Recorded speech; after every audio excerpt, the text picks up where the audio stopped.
संदेह ना हो ये पहले से है। वो व्याकरण शास्त्र क्या करेगा, जैसे चित्त में सारे वेद पहले से हैं, आप पढ़ेंगे गुरु शिष्य परंपरा से तो क्या होगा, वो प्रकट हो जाएंगे। ठीक है, हाँ, तो ऐसे ही जो है व्याकरण शास्त्र के संदेह के प्रागभाव का सामर्थ्य मानो चित्त में पहले से ही है। ठीक है, व्याकरण शास्त्र का अध्ययन क्या करेगा, उस सामर्थ्य को प्रकट कर देगा, उस संदेह के प्रागभाव का परिपालन करेगा, उसको प्रकट भी करेगा और उसको वैसा का वैसी, उस स्थिति को वैसा का वैसा बनाए रखेगा। ठीक है, संदेह के प्रागभाव की स्थिति को बनाए रखेगा व्याकरण शास्त्र का अध्ययन। अगर व्याकरण शास्त्र का अध्ययन नहीं करेंगे तो फिर संदेह का प्रागभाव बना नहीं रहेगा, फिर तो संदेह उत्पन्न हो जाएगा। ठीक, तत्परिपालनम च शास्त्र अध्ययन फलम न तो स्वरूपम तस्य अजन्यत्वात्। तत्पालनम च प्रतियोगी जनक कारण विध्वंसनम। और तत्पालनम को और स्पष्ट कर रहे हैं कि प्रागभाव का पालन माने क्या है। प्रागभाव के पालन का मतलब है संदेह के प्रागभाव का पालन करेगा व्याकरण शास्त्र का अध्ययन। ये कहा है ना, व्याकरण शास्त्र के अध्ययन का फल क्या है, संदेह के प्रागभाव का परिपालन, ये कहा है। तो तत्पालनम क्या है, तत्पालनम माने संदेह के प्रागभाव का परिपालन, वो क्या है, प्रतियोगी जनक कारण विध्वंसनम। प्रतियोगी, प्रतियोगी कौन है यहाँ पे, संदेह का प्रागभाव, संदेह और प्रागभाव दो वस्तु है ना, संदेह का प्रागभाव, तो इस प्रागभाव का प्रतियोगी कौन है, संदेह। ठीक है, तो प्रतियोगी माने संदेह, उसका जनक कारण, उसको उत्पन्न करने वाला जो कारण है, उसको उत्पन्न करने वाला जो कारण है। कारण माने शब्दों का ज्ञान ना होना, स्वर का ज्ञान ना होना आदि, ये अज्ञान ही कारण है। ठीक है, संदेह, प्रतियोगी कौन हो गया, संदेह, उसका जनक कारण क्या है, शब्दों के स्वरों के बारे में अज्ञान ही उसका जनक कारण है। उस कारण का विध्वंस करना, उस कारण को नष्ट कर देना। ठीक है, यही परिपालन है। संदेह के प्रागभाव का परिपालन करना, ये व्याकरण शास्त्र के अध्ययन का फल है। ठीक है, इतना ठीक हुआ। व्याकरण शास्त्र के अध्ययन का फल क्या है, संदेह के प्रागभाव का परिपालन करना। ठीक है, अब कोई कहे कि संदेह के प्रागभाव का परिपालन मतलब क्या है, तो उसको बताया कि संदेह के प्रागभाव का परिपालन करना मतलब ये है कि संदेह को उत्पन्न करने वाले, संदेह के जनक कारण जो भी हो सकते थे उनको नष्ट कर देना। ठीक है, तो संदेह को उत्पन्न करने वाले कारण कौन हो सकते थे, शब्दों का ज्ञान, स्वरों का ज्ञान, उसको कौन नष्ट कर देता है, व्याकरण शास्त्र का अध्ययन। तो यही संदेह के प्रागभाव का परिपालन है कि संदेह को उत्पन्न करने वाले कारणों को नष्ट कर देना। ठीक है, और वो व्याकरण शास्त्र कर देता है नष्ट। ठीक, चलिए, तत्परिपालनम च शास्त्राध्ययन फलम न तो स्वरूपम तस्याजन्यत्वात् तत्पालनम च प्रतियोगी जनक कारण विध्वंसनम। प्रागभावस्य प्रतियोगी जन्म नाश्यत्वात् इति बोध्यम। प्रागभाव की एक विशेषता बता रहे कि प्रागभाव जो है वो नष्ट हो जाता है, किससे, प्रतियोगी के जन्म से। जैसे हम कहें घट का प्रागभाव है, घट बना ही नहीं है, घट का प्रागभाव। मान लो अभी यहाँ पे कुम्हार के पास जो है मिट्टी पड़ी है, घड़ा बना ही नहीं। ठीक है, वो कहता है घड़ा है ही नहीं मेरे पास, तो घड़ा है ही नहीं माने उसने बनाया ही नहीं, तब तक क्या है, घट का प्रागभाव है। अब ये घट का प्रागभाव कैसे नष्ट होगा, जैसे ही वो घड़ा बना देगा तो घट का प्रागभाव नष्ट हो जाएगा, घट के जन्म के साथ ही घट का प्रागभाव नष्ट हो जाएगा। तो ये उदाहरण प्रागभाव के संदर्भ में हमेशा घटेगा। प्रागभाव माने किसी वस्तु का प्रागभाव कहा जाएगा, और वो जिस वस्तु का प्रागभाव कहा जाएगा वो वस्तु ही प्रागभाव का क्या होगा, प्रतियोगी। घट का प्रागभाव कह रहे हैं तो घट क्या है, प्रागभाव का प्रतियोगी। पट का प्रागभाव कह रहे हैं तो पट जो है प्रागभाव का प्रतियोगी है। पुस्तक का प्रागभाव कह रहे हैं तो पुस्तक प्रागभाव का प्रतियोगी है। और प्रागभाव क्या है, अनुयोगी। प्रागभाव क्या है? अनुयोगी है। और घट पट आदि वस्तुएं जिनका प्रागभाव बताया जा रहा है वो प्रागभाव के प्रतियोगी हैं।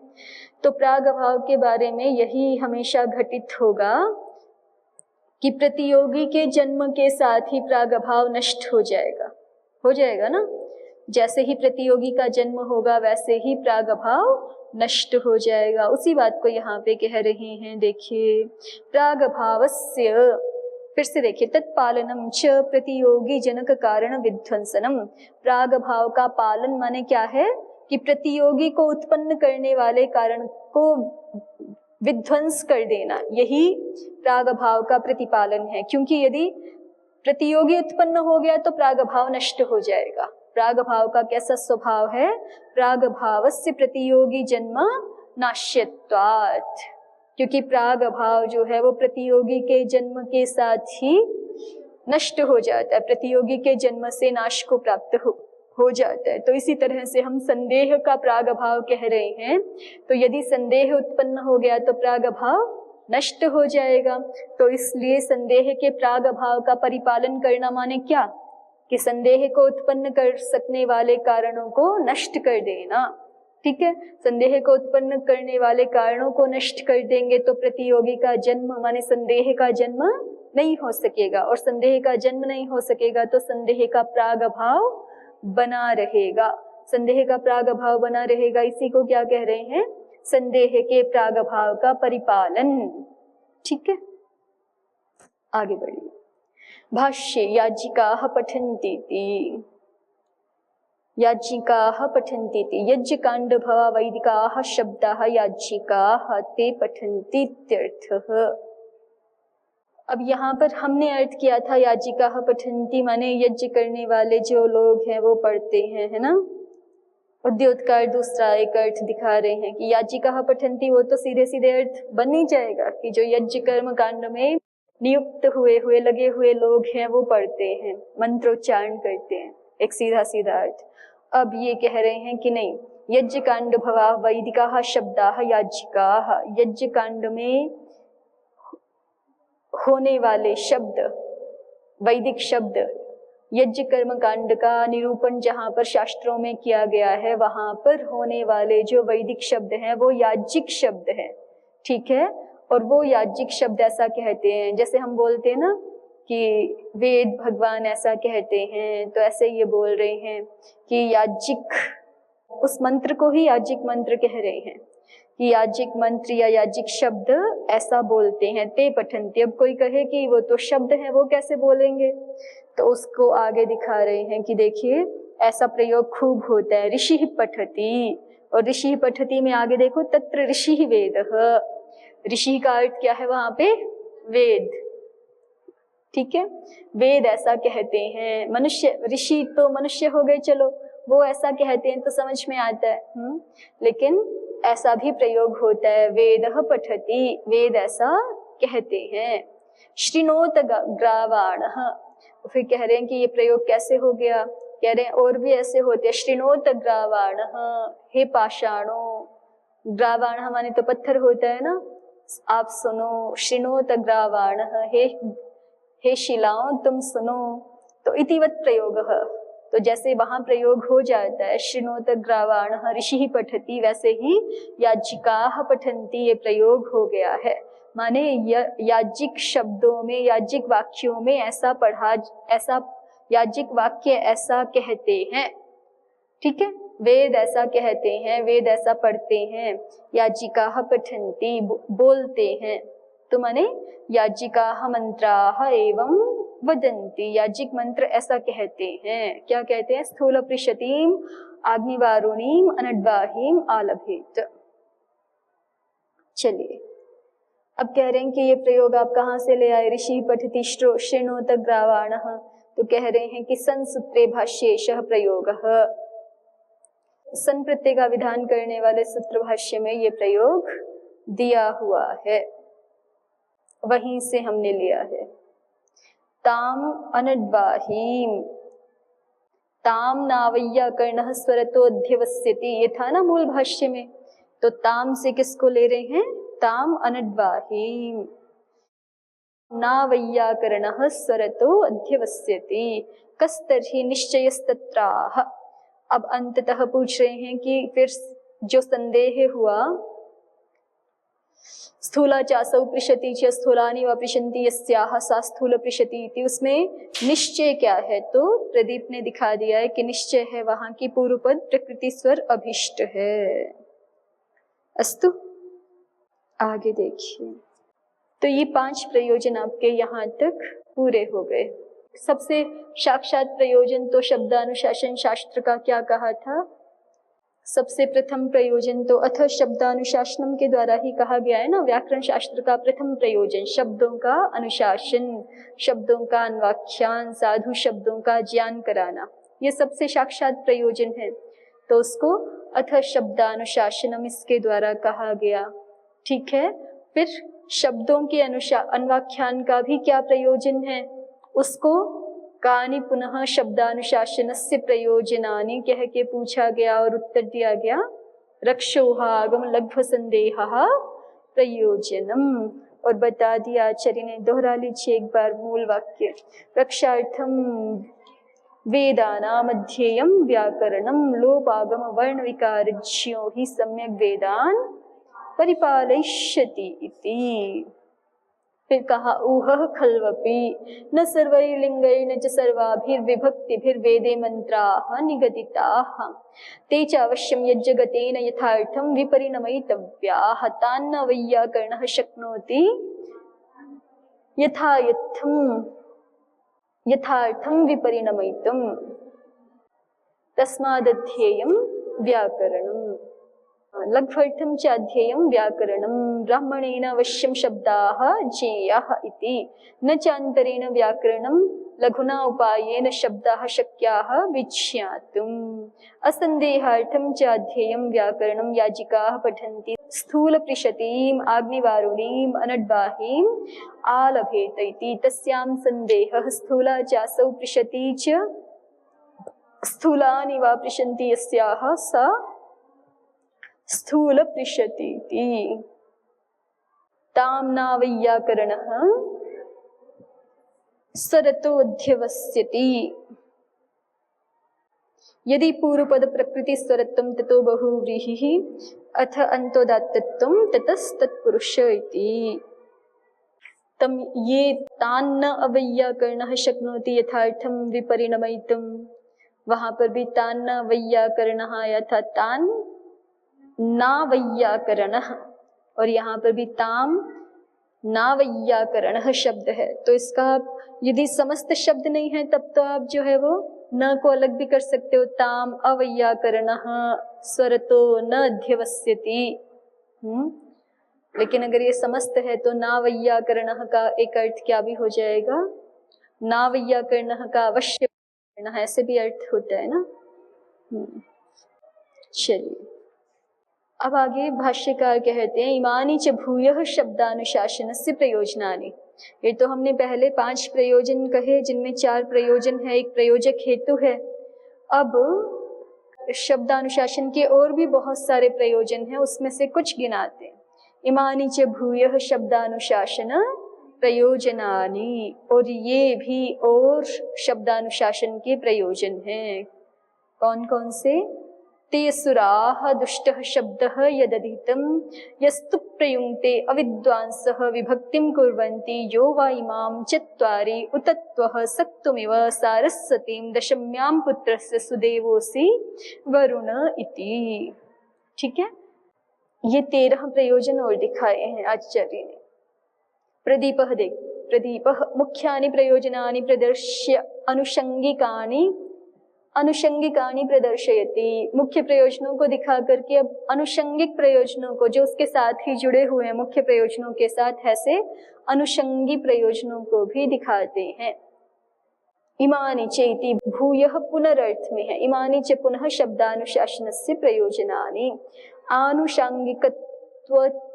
आनुषांगिकत्वाच्च येषां वर्गद्वयोपादानं। कह रहे हैं कि एक साथ ही 18 क्यों नहीं दिखा दिए, फिर जब दिखाने ही थे सारे।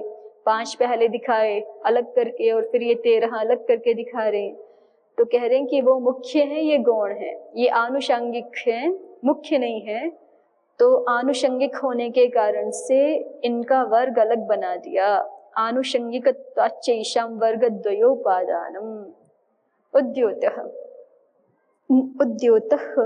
ननु अम्लेच्छत्वादीनां बहुत्वाद् बहूनाम् अनुग्रहो न्याय्यः इति प्रथमतो अभिधानं युक्तमताः मुख्यानीति। कोई कहे कि ये जो अम्लेच्छत्व आदि प्रयोजन है ना, पहला ही जो प्रयोजन है ना तेसुरः, वहां पे आगे देखिए इसी पृष्ठ पर, म्लेच्छो ह वा एष यदप शब्दः म्लेच्छा मा भूम इत्यध्ययम् व्याकरणम।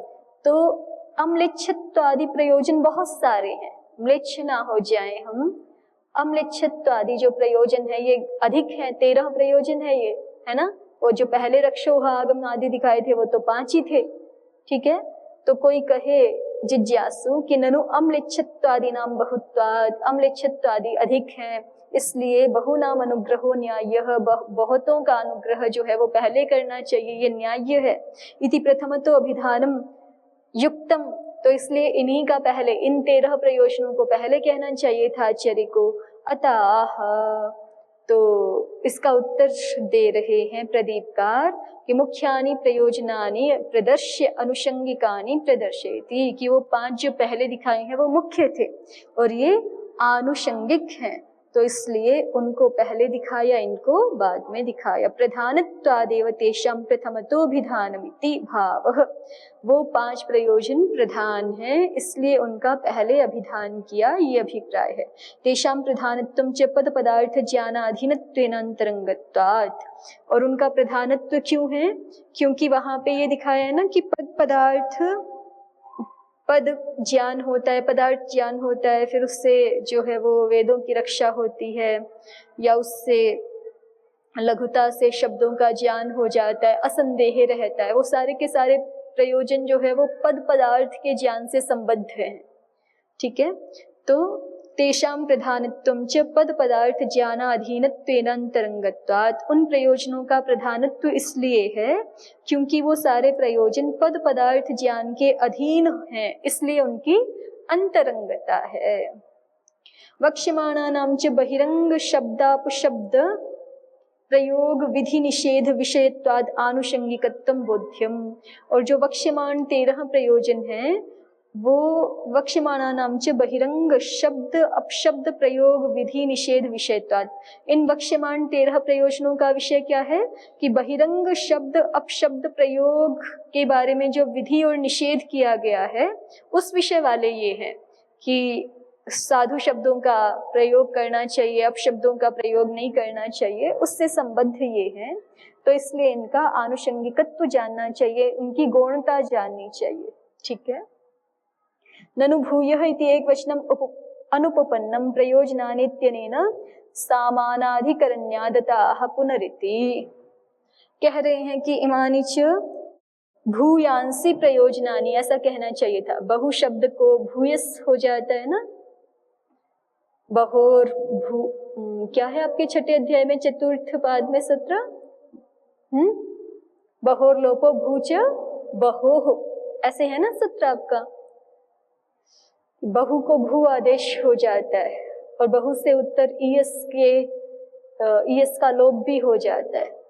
ईयस का लोप हो जाता है तो इकार का लोप होकर के आदि का लोप होकर के भूयस शब्द बनता है ना, ईयसुन प्रत्यांत, तो उसके रूप चलते हैं भूयः भूयसी भूयांसी, नपुंसक लिंग में चलाएंगे तो, ठीक है, पुल्लिंग में चलाएंगे तो भूयान भूयांसौ भूयांसः आदि। तो कह रहे हैं कि यहाँ पर तो शब्दानुशासन प्रयोजनानि, ये बहुवचन है ना, और इसके साथ भूयस का समानाधिकरण है, तो भूयांसी शब्दानुशासन प्रयोजनानि ऐसा कहना चाहिए था। इमानि च भूयांसी शब्दानुशासन प्रयोजनानि, ये भूयः कैसे हो गया, एक वचन कैसे हो गया। ननु भूयः इति एकवचनम् अनुपपन्नं प्रयोजनानीत्यनेन सामानाधिकरण्यात्, कि भूयः ये एक वचन तो अनुपपन्न है क्योंकि प्रयोजनानि इसके साथ समानाधिकरण्य है, ठीक है, इसलिए भूयांसी पढ़ना चाहिए, भूयः तो ठीक नहीं है। तो इसलिए प्रदीपकार ने उसका उत्तर दिया है कि भूयः यहाँ पर पुनर् इस अर्थ में है, वो बहु शब्द से बना हुआ भूयस नहीं है ये, ठीक है। ये भूयस शब्द अव्यय शब्द है, पुनः अर्थ में प्रयुक्त होता है। आगे बढ़िए। इमानि च, अब भाष्य पर कह रहे हैं उद्योतकार। भाष्यकार की प्रथम पंक्ति है इमानि च, तो चह समुच्चये। उद्योतकार दिखा रहे हैं कि प्रथम पंक्ति में जो च शब्द पढ़ा हुआ है वो समुच्चय अर्थ में है। माने पहले 5 प्रयोजन दिखाए थे और उनके साथ समुच्चय है इन 13 प्रयोजनों का। आगे भाष्य प्रयोजनानि ति प्रवर्तकानि फलानि चैत्यर्थः। भाष्य में जो शब्दानुशासन के प्रयोजन बताए हैं वहां पर प्रवर्तकानि फलानि च दोनों अर्थ लेने। जैसे पहले पिछले वाले में लिया था ना, रक्षोहा आगम लघ्व संदेह प्रयोजनम, तो वहां पे प्रयोजनश्च प्रयोजनानि च ऐसे किया था।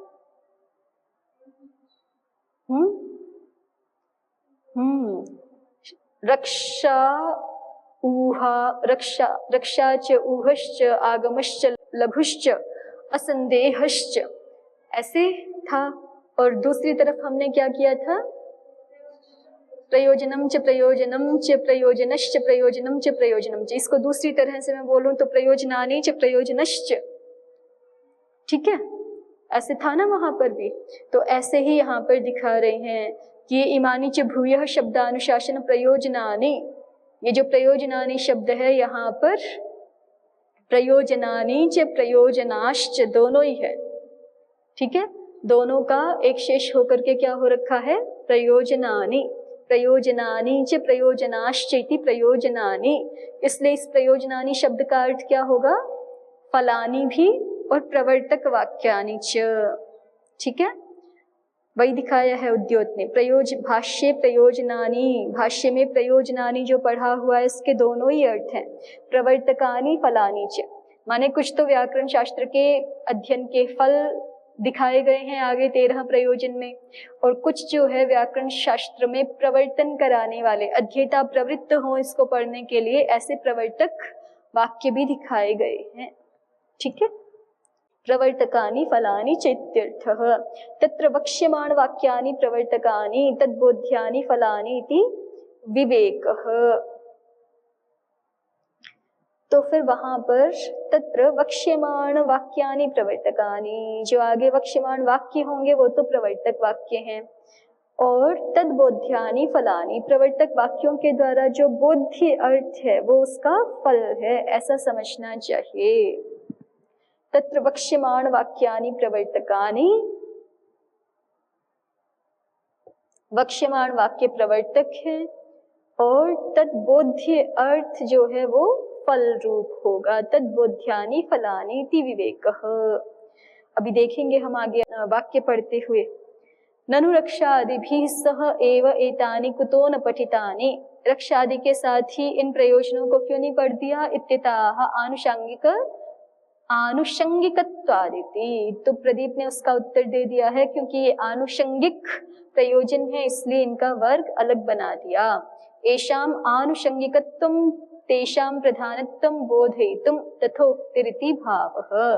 तथोक्ति, तथोक्ति माने उस प्रकार का कथन, उस प्रकार का कथन अर्थात पहले 5 को अलग से कह दिया, अब 13 को अलग से कह रहे हैं। ये इस प्रकार का कथन क्या दिखाने के लिए है, एषाम आनुषंगिकत्वं तेषां प्रधानत्वं बोधयितुं, इनका आनुषंगिकत्व दिखाने के लिए और उन पहले पढ़े हुओं का प्रधानत्व दिखाने के लिए। तथोक्ति ही, तथोक्ति अर्थात वर्ग द्वयोपादानम, वैसा कथन किया गया है, 2 वर्गों में कथन किया गया है। प्रदीप ने लिखा है वर्ग द्वयोपादानम, ठीक हुआ। आगे तो पहला प्रयोजन दिखाते हैं, आनुषंगिक प्रयोजनों में से पहला, ते सुराः। ते सुरा हेलयो हेलय इति कुर्वन्तः परा बभूवुः। वे जो असुर थे वो हेलयो हेलयः इति कुर्वन्तः परा बभूवुः। हेलयो हेलयः ऐसा शब्द करते हुए पराभव को प्राप्त हो गए। तस्मात् माने वो अशुद्ध शब्द कर रहे थे, उनको बोलना था कुछ और बोल रहे थे वो कुछ और, तो इसलिए वो पराजित हो गए। तस्मात् ब्राह्मणेन न म्लेच्छितवै, इसलिए ब्राह्मण को क्या नहीं करना चाहिए, उसको जो है वो म्लेच्छ नहीं बन जाना चाहिए। ठीक है, उसको म्लेच्छ नहीं बन जाना चाहिए का क्या मतलब है आगे देखिए, न म्लेच्छितवै नापभाषितवै। ठीक है, म्लेच्छ अव्यक्ते शब्दे धातु है ना आपकी धातु पाठ में, म्लेच्छ शब्द का अर्थ क्या है, अव्यक्त शब्द करना। ठीक है, तो न म्लेच्छितवै माने अपशब्द नहीं बोलने चाहिए, अव्यक्त शब्दों का भाषण नहीं करना चाहिए। उसी को आगे लिखा है देखिए, म्लेच्छितवै अर्थात नापभाषितवै। तवै प्रत्यय है ना आपका कौन से सूत्र में, हाँ 3-4 में जो बड़ा सूत्र है सबसे पहले 9वां 10वां सूत्र आपका, तवै किन्य किन्य तनह भी है ना, अष्टाध्यायी नहीं लेके आते। तस्मात् ब्राह्मणेन न म्लेच्छितवै नापभाषितवै, तो इसलिए ब्राह्मण को अपभाषण नहीं करना चाहिए। म्लेच्छो ह वा एष यद अपशब्दः, जोर से बोलो, तुमर्थे से सेन असे सेन तवै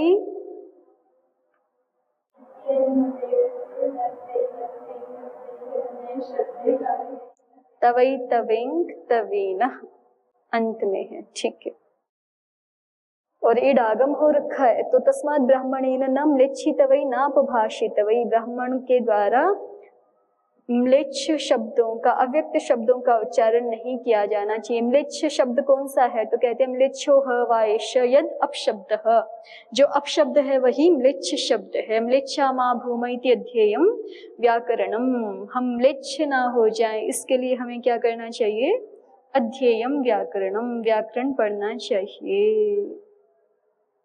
प्रदीप देखिए, ते सुराहेलयः इति निंदार्थवादेन न म्लेच्छितवैति म्लेच्छनं निषिध्यते। निंदार्थवाद से न म्लेच्छितवै, ये म्लेच्छन निषेध किया जा रहा है। तत्र केचिदाहुः हैहे प्रयोगे हैहयोः इति प्लुते प्रकृति भावे च कर्तव्ये तद अकरणं म्लेच्छनम। यहाँ पे म्लेच्छन क्या है, माने अपभाषण क्या है, अपशब्दत्व क्या हो गया यहाँ पे। तो कोई आचार्य तो ऐसा कहते हैं कि आपके वहां पे 8-2 में सूत्र है ना, हई है प्रयोगे हई हयो हो, इस सूत्र के अनुसार जो हे है उसको प्लुत करना चाहिए था और प्रकृति भाव करना चाहिए था, संधि कार्य नहीं करना चाहिए था। तो उसको प्लुत नहीं किया और प्रकृति भाव भी नहीं कर रखा। देखो हे अलयः है आगे, ठीक है, तो यहाँ पे संधि भी कर दी ना, एंगह पदांतादति संधि की हुई है और हे को प्लुत भी नहीं किया हुआ है, तो प्लुत और प्रकृति भाव करना चाहिए था, उसको नहीं किया, यही म्लेच्छनम है यहाँ पे, यही अपशब्दत्व है। ठीक है, कोई ऐसा कह रहे हैं। और दूसरे क्या कहते हैं, कोई अन्य आचार्य की यहाँ पे अपशब्दत्व क्या है, पद द्विर्वचने कार्ये वाक्य द्विर्वचनम लत्तम च म्लेच्छनम इति अपरे, कह रहे हैं कि पद का द्विर्वचन करना चाहिए था। पद का जो अरयः शब्द है उसी का द्विर्वचन करना चाहिए था, लेकिन पद द्विर्वचन करने के प्रसंग में पूरे वाक्य का ही, हे अरयः का ही द्विर्वचन कर दिया है और लत्तु भी कर दिया। अरि शब्द का अरयः संबोधन में ऐसा है, तो अरयः की जगह बोल क्या रहे हैं, अलयः ऐसा बोल रहे हैं। तो पद द्विर्वचने का कार्य वाक्य द्विर्वचनम, पद द्विर्वचन करना चाहिए था, वाक्य द्विर्वचन कर दिया है। लत्तम च, और रेफ के उच्चारण के स्थान पे लकार का उच्चारण कर रहे हैं, लत्तु कर दिया है, ये म्लेच्छन है, ये अपशब्दत्व है इति अपरे, ऐसा अन्य आचार्य कहते हैं। न म्लेच्छितवै इत्यस्य पर्यायः नापभाषितवा इत्यर्थः। न म्लेच्छितवा इत्यस्य पर्यायः नापभाषितवा। न म्लेच्छितवै जो मूल में पढ़ा हुआ है ना, उसी का ही पर्याय क्या है, नापभाषितवै, ये उसी का पर्याय है। म्लेच्छो ह वा य एष अपशब्दः। देखिए भाष्य प्रदीप कार दिखा रहे हैं, कृत्यार्थे इति तवै प्रत्ययः, कृत्यार्थे तवै केन तवै, हाँ केन केन्यत्वनः, कृत्यार्थे तवै केन केन्यत्वनः, तो कृत्यार्थ में तवै प्रत्यय हो रहा है, कृत्यानाम अर्थः। और कृत्यार्थ क्या है, कृत्य प्रत्यय किस में होते हैं, भाव में या कर्म में, कौन से सूत्र से, तयोरेव कृत्यक्त खलर्थाः, तयोः भाव कर्मणोरेव कृत्य प्रत्ययाः भवन्ति। तो कृत्य के अर्थ में तवई प्रत्यय हो रहा है, माने कर्म या भाव में किसी में एक में हो सकता है। वाक्य की दृष्टि से देखो आपको किस में दिखाई पड़ रहा है, तस्मात् ब्राह्मणेन न म्लेच्छितवई नापभाषितवई। तो यहाँ तो न म्लेच्छितवई ये तो भाव में है तवई प्रत्यय, ठीक है। ये किस अर्थ में है, भाव में। कृत्यार्थेति तवई प्रत्यय। और जो आगे है म्लेच्छो हवाइश यदप शब्द, यहाँ पे म्लेच्छ धातु से कर्म में घय प्रत्यय हो गया है। म्लेच्छ अव्यक्त शब्दे कर्म में घय होकर के म्लेच्छ ऐसा बन गया। ठीक है, आज इतना ही पढ़ते हैं। ओम शांति शांति शांति। ओम श्री परमात्मने नमः। ओम श्री गुरुभ्यो नमः।